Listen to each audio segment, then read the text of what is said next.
or great experience though. Great experience. Shouts to ASAP Yams. That's what he started as an intern for me. Oh, he was the intern, right? Yeah. Yeah.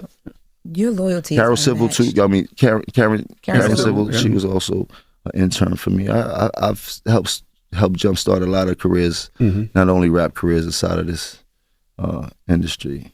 But you don't get no credit for that. They say they say all Jim do is send people to jail. I don't want credit no more. I want debit. Cash me out. How I send people to jail? That's what I'm saying. How? Who did you see me send to jail? Where's these niggas smoking? They smoking new drugs out here. You heard? From where? How? Who? No, that's what Cam said. I don't know. He's a bird. He's a bird head. He don't want no smoke. Tell him he a boxer, right? I'll box his head off. Where's the ring at? You getting money, right? Y'all do sports? 10 million right now. Today, nigga. I'll catch a flight wherever you at. In the morning, I'll catch a flight wherever you at. You with Mayweather and them 10 million. I'll meet you in any boxing ring. Yeah. Now go make some jokes about that on your next show. I'll box your head off. You know that. Don't play with me. Yeah. Now go type about that.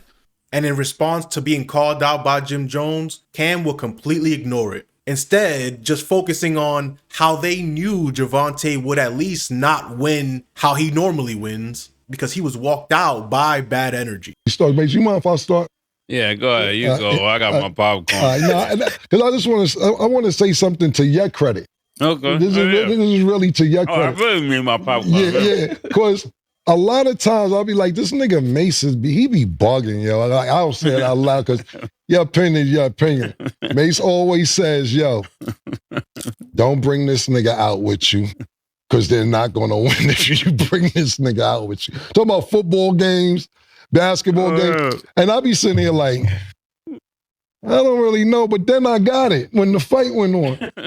When you got that type of energy and you breathe in that energy when everybody's sad and mad and depressed and try to look happy, but they not really happy, it gets into you. You have to keep sage in that environment. When you're in that environment, it lingers into the fight, and that's kind of the result of the fight. So I just want to before we get into the actual fight, I just want to tell you, I see what you're talking about now, because the people you with could possibly your energy up for some shit that you supposed to do.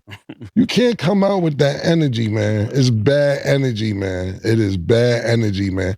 Nobody's happy over there. Everybody's sad. Everybody act like they happy. You ever see that movie? I'm pretty sure you've seen Goodfellas. Yeah. And it's a part in Goodfellas where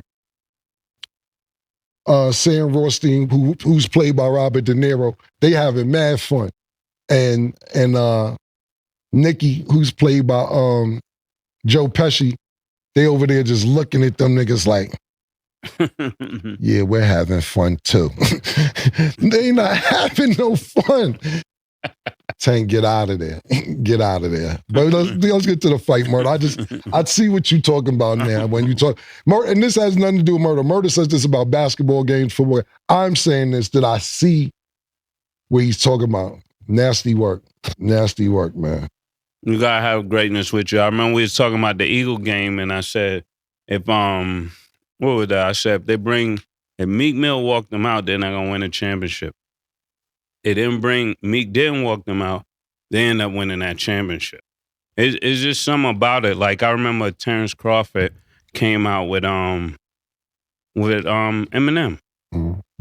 And he went on to have one of those moments, you know what I'm saying? It says a lot, you know.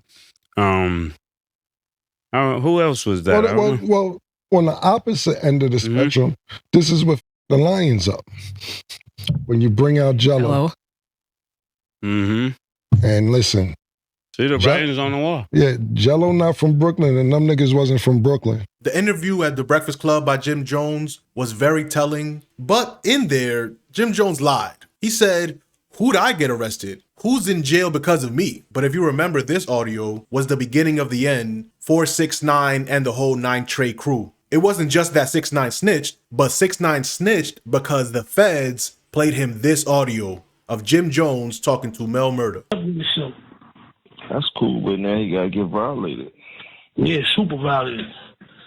Super duper. So Ain't too much he can really do unless he gonna go run around with 100 armed securities all day. You know what I'm saying? He gonna get shot at pay. He ain't getting enough money for that. That's a fact. That's a fact. And he just canceled all his shows. And he ain't a gang member no more. Nah, he ain't nothing. That's what Shotty needs to make sure he do. Nah, tell that nigga that he's not a gang member no more. He kicked out the whip. He was never a gang member. Nigga, Shotty need to expose him. Like, nah, it's pussy. Never to do. Yeah, they got a TMZ. TMZ want to talk to niggas on Monday. So Shotty like, you want me? Crippy. I think he said. Nah, you don't need to be on no TMZ. Let Shotty be on TMZ. I'm not gonna get on it, but he wanted me to talk to the nigga and tell the nigga what happened, like, cause you know, my lap first. You feel me? So he want. Nah, you don't say nothing. You let Shotty handle that shit, bro. You don't say nothing. So don't say nothing. Nah, Shotty gotta handle that shit. He get on TMZ. He need to talk his talk and he talk his shit. You dig? Mm-hmm. And he need to be very, very, very articulate about what he's saying, why he made people think that nigga was a gang member. He needs to let niggas know that he was never a gang member. He was always a money ploy for the gang members. And he got to figure it out. But they gonna have to violate Shorty because Shorty on some bullshit. Now, does this mean Jim Jones snitched on his homies? Not necessarily, not directly, but if there was a federal wiretap on y'all phones and then showed that recording to 6ix9ine, which led him to snitch on everybody, except for you, everybody else involved got arrested and is still doing time right now. But Jim Jones is free, acting like a 50-year-old misguided youth. Even when DJ Envy asked him, how does he feel about bringing the Bloods to New York, which is obviously incorrect, Jim Jones will correct him and say, I didn't bring them nowhere. I just commercialized it. And as a young man, that's understandable because that's just the life you were living. And when you're rapping, you want to talk about that. That's all fair. But now, 25 years later, you 50 and still doing that? You still trying to glamorize it? For what? I always want to ask, right? You know, in past interviews, and you talk about it, bringing Bloods to New York. You ever regret that? I didn't bring the Bloods to New York. God damn. What the fuck?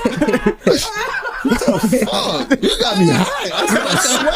Here you go. Here. You can fan with this. You need this.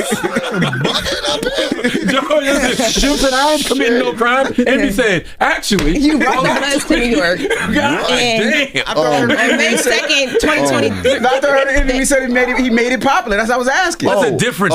That's the difference. Making it commercializing. There you go. Commercializing my gang affiliation. I understand the question now because you made it cool is what he's saying. Yeah, I made it cool, but I also commercialized. I made millions of dollars off the gang culture. You know what I mean? So same thing with Snoop has done and how the West Coast. You know what I mean? So, but I know I did not start that. I was a young kid. You know what I mean? Commercialized, coming up out the ghetto and looking for, you know what I mean, my place in society and things like that. And the brotherhood always took care of me. And you dig?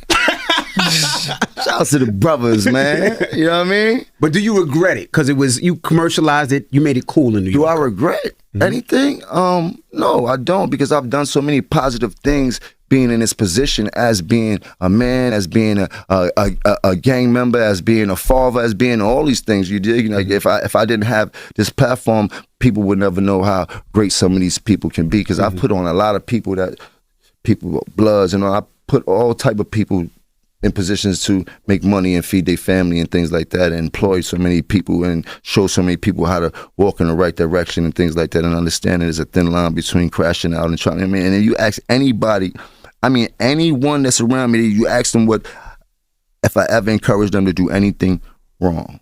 That's cool, but now you gotta get violated. Yeah, super violated.